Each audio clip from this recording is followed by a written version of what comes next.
Found a beautiful lily stem and I thought I'd give it a try. I thought I'd start with that main closed flower, which is the biggest one on the stem.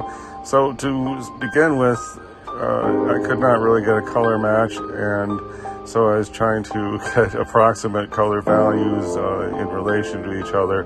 So the lily closed flower would have depth and, you know, a feeling of 3D roundness, that kind of thing. So I worked on that one quite a bit, the first flower area. Second one was going much smoother, less color variation, but I guess that's the secondary focal point in the painting, so we don't really want it to be too extremely detailed.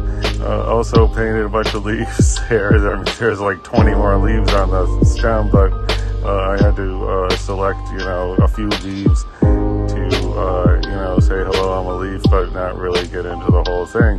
Anyway, that's what I ended up with. Looks okay. I've tried lilies many times before. This is certainly one of the best. Someday it's going to be really coming out good. All right, thanks for watching.